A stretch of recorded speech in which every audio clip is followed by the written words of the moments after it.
Good afternoon, everyone. My name is Chris Bilodeau, and I'm the Director of Music Ministries here at St. Patrick's. This is my daily connection for Thursday, February 18th.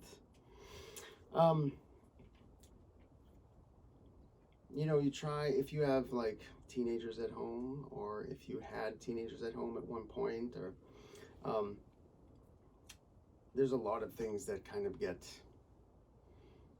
tossed up in the air, like emotions and stuff become heightened.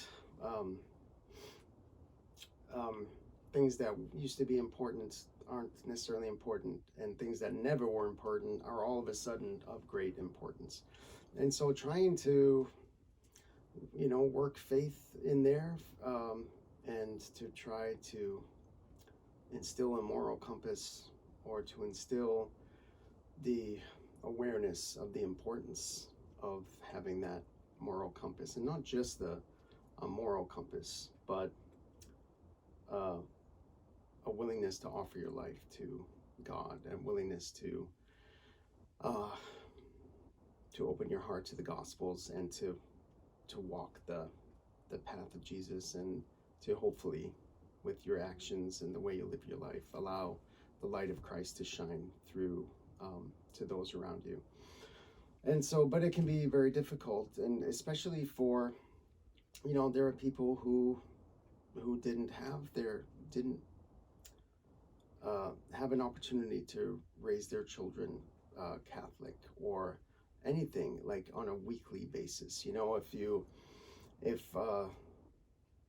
What if one parent, for parents who are separated, one parent has custody for a certain amount of days, and then that child goes to somewhere else, maybe for the weekend. So in some ways, you can feel like you have no control at all over attendance at church, things like First Communion, First Reconciliation, just kind of instilling those, that foundation of steps to help youngsters learn about our faith, may not always be possible.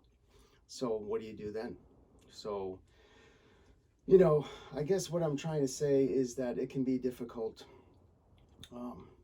and it's difficult for a teenager, in no matter what their situation has been, with everything that's going on physically, emotionally in their lives now, in the middle of a pandemic, when friends, which have become enormously important to them, their social circle, they can't see friends, they can't be around other people, so it can be very challenging. And so I guess I'll share my concern, and I'm sure some of you out there maybe feel the same way, that you worry that, as a parent, I worry that I want my children to have deep, spiritually connected personal relationships with the people in their life. I want them to be able to see their life in a context, in a moral context, of being part of a divine plan, and seeing themselves as loved, as not useful, but as important in God's plan, that there is work for them to do. Because having that awareness, it leads to it prevents so many other things that can happen in a young person's life, and even little things like telling the truth.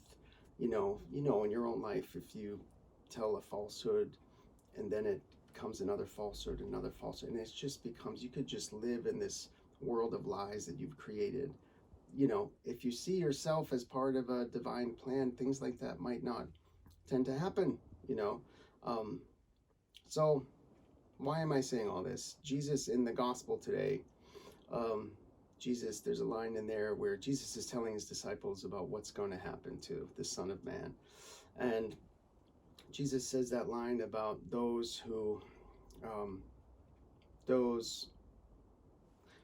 what is the line? Aileen, help me. I didn't read today's gospel. Basically, if you lose your life to me, then you save your life. For those who keep their life with me will lose their life, so it's that kind of thing. So I guess trying to teach my children, our children, where there's not necessarily a clear cut A to B track of religious faith formation and stuff like that, then it can be a challenge trying to teach them to be open to the love of God, open to the light of Christ. I pray all the time that God, places desires in my children's heart for the rest of their life, a desire to know Him, to come to know Him better. And honestly, I think that is something that will happen. This is really long. How long is this? This is like 10 minutes long. I'm rolling right now. Let's keep going. So anyway, during this Lenten season, I pray for all of us that we can all not just give up things that we that are important to us, or that hinder us, or that whatever. It's not about what we give up. It's about what we gain in the process. And what we gain is hopefully, God willing, a closer understanding, a closer relationship, a deeper place, a deeper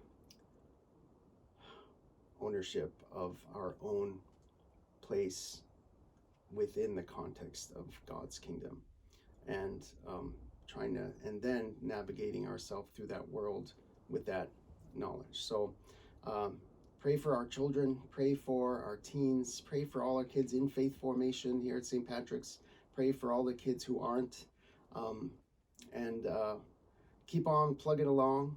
You're all doing great. I know you are. Stay safe, be well, and if this hasn't put you to sleep, I'm happy to sing a lullaby, which would probably work, but I'm not going to do that because I'll probably fall asleep.